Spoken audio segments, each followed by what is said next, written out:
In case you haven't noticed, Paul Ryan has been campaigning essentially for president in 2020 for the last 6 months. Now, that was, of course, back when he thought that Donald Trump was going to lose. So his chances for 2020 may have been dampened just a little bit, although he could also present a primary challenge to Donald Trump if Donald Trump does what everybody thinks Donald Trump is going to do.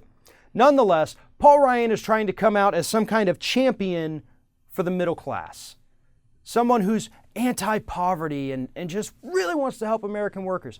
So Paul Ryan tweeted out the following here. We're going to help fix the problems plaguing our country. And then he has a little checklist. How cute. Skyrocketing healthcare costs, border security, and regulatory red tape. Damn, Paul. You were so close after that first one to actually listing issues that people care about. Rising healthcare costs? Hell yeah, every American's concerned about that. Unfortunately, it's your party that is so deeply in bed with the health insurance industry and Big Pharma that's helping to keep those costs high for everybody. You won't acknowledge that, so you won't fix it, but at least you understand, yes, that's a concern. Border security?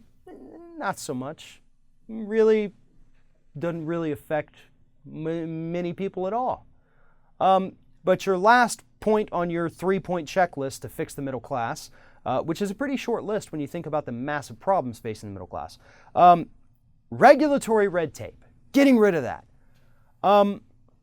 As a middle class person in America, let me tell you, I have never been burdened or really even confronted with any kind of regulatory red tape.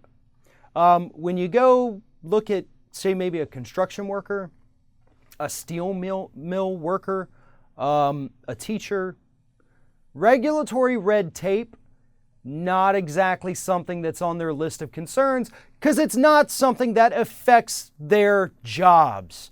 You know whose jobs it does affect?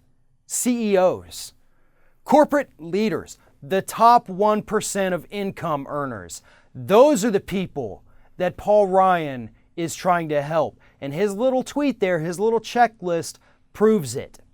He doesn't care about the middle class because if he did, he'd want stronger regulations for businesses.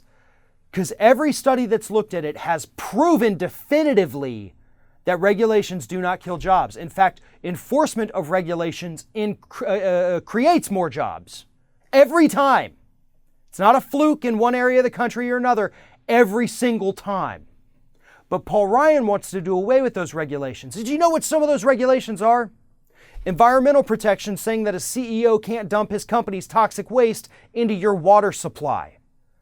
Workplace regulations that say that your worker has to create a safe working environment so you don't get your arm cut off or your head smashed in by heavy equipment. Paul Ryan wants to do away with things like that. And it doesn't benefit the workers. It doesn't increase their pay. It doesn't increase their quality of life. But it does reduce the overhead for a CEO who no longer has to worry about providing hard hats, or it doesn't have to worry about safely disposing of toxic waste. Those are the people that Paul Ryan's looking out for. Those are the people that the entire Republican Party is looking out for. They don't give a damn about you. And if you think that they do, just wait and see what's going to happen. Because we saw it during the George W. Bush administration. We saw what happened when you loosen regulations on businesses and Wall Street. And every time it ends pretty horribly for American workers.